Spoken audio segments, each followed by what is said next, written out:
What brought my family here, my father worked for the government. He worked for, I believe it was called Signal Depot in Baltimore, Maryland.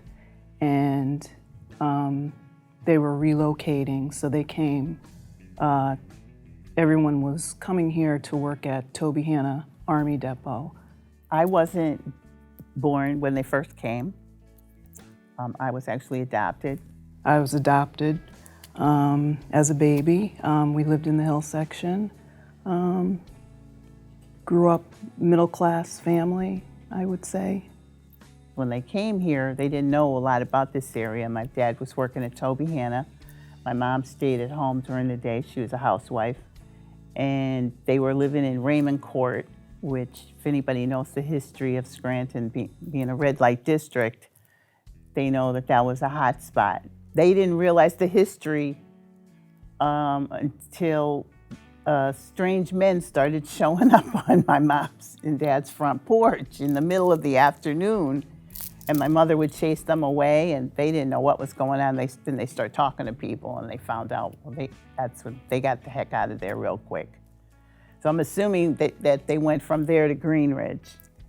And from there, we moved over to Adams Avenue, the 800 block. It was 819 Adams, which is, the apartment building is no longer there. It was a community, you know, you knew everybody. My mother made sure that she knew everybody. She used to always say to me growing up, wherever you live, you need to know who's around you. You know, pretty much had the run of the neighborhood.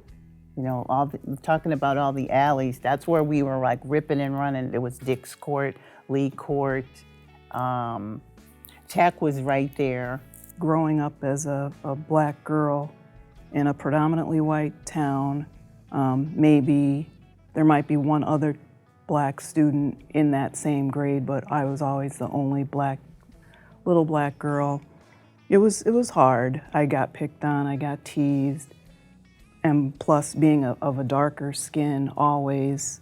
One silly little story, when I was like kindergarten, first grade, you know how you always get your milk, and I would always order the chocolate milk, and the little kids would be like, oh, is your skin brown because you always drink chocolate milk? So, you know, stupid little things like that. I couldn't wait to get to high school because more of the black kids that I knew were going to Scranton Tech. So the difference between Scranton Tech and Scranton Central, Scranton Tech was the general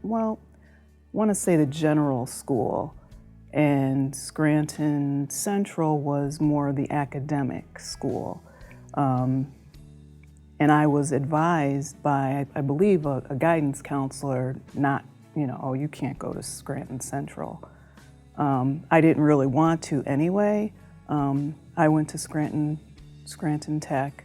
So that was different for me because all my friends from the neighborhood were all in public school and I was going to Catholic school. I went to high school at Scranton Tech. My freshman year was kind of lonely because I came from being in Catholic school for like 8 years. So, yeah, it was different when I got there.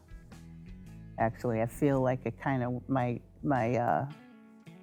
education kind of went like a little downhill because in Catholic school, they pushed you a lot harder. And I got to public school and I realized that I could kind of like skate through. Well, there was always little get-togethers and that was a time when people would just stop by your house. Like my father's friends, a lot of them worked at Tobyhanna. Some lived in Scranton, but some actually lived in Tobyhanna. So when they would come down from Tobyhanna, they would just drop in, you know, and there might be like a spontaneous get-together. There were parties, there were dances, the Elks Club, which my dad was a member. They used to do all kinds of things. The Progressive Center, that was a big spot for gatherings and weddings, funerals. The Progressive Center played a pretty good part of my childhood. I was in grade school, but I did go to the Progressive Center to learn how to play piano. Carol Coleman was my piano teacher, and they would have a bus and they would take us to Camp St. Andrew. So I would do that in the summertime. But we did have a lot of the Tobyhanna picnics.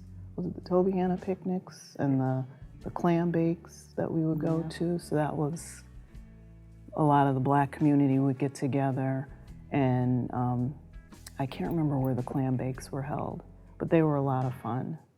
Yeah, I forgot about those. Yeah, so. Tobyhanna picnics were at Rocky Glen. The Rocky Glen, yeah.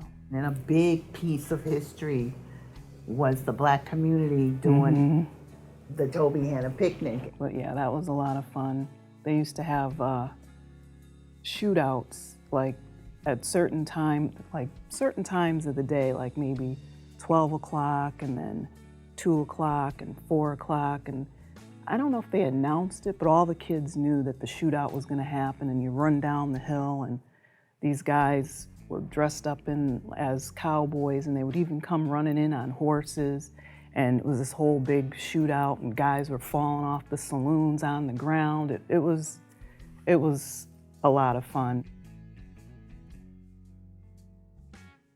My mom said when she came here and they said they rented this place and it was in a court, she was like, this isn't a court, this is an alley where I come from. You know, it was different for her. She's like, this is, you know, and most of the people of color, we're living in alleys in this area. Yeah,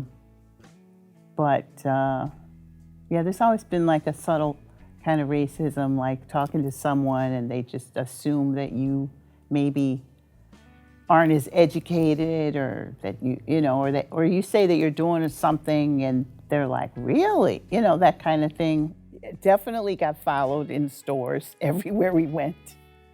And I'll never forget, I was actually working in the Globe store, and my parents came in there, and they had charge cards at the Globe store, very good customers, and I sat on the side and actually observed security guards like following my mother around the store. I was so outraged. I remember one day getting into an argument with the lady. Well, I didn't get into an argument. She basically told me to go back where I came from, which is like, what do you mean, Baltimore? I guess I just hate that in this area, sometimes people just assume that you are a transplant, that you just got here. And I was raised here. I don't ever see racism truly ever going away, but my hope for the future is that there's more inclusion, changes with job opportunities, with housing, just simple things, just being kinder to one another. It's as simple as that. We need to get back to being kinder to each other. And knowing who you live around. I always think about how my mom said that you need to know who you're living around.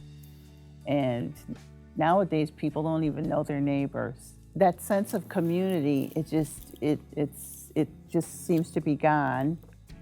A lot of our elders are gone. Like, the thing that I regret the most is that I didn't talk more, or I didn't get more documented. The change that I've seen the past few years, there's been a lot of excitement for myself. I'm extremely proud of my daughter, Glynis Johns, for starting the Black Scranton Project. And I think a lot of people are excited, and as far as the events and bringing people together, that's been a big change, because we'd never had a Juneteenth celebration.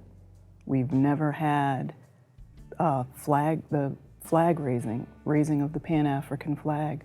My daughter has done that. That's something, you know, something to be noted, so something to be proud of, something I'm proud of. We all want the same basic things. We want housing, we want food in our fridge, we want to make sure our kids are okay. It's definitely becoming more of a melting pot. And that's cool. That's cool.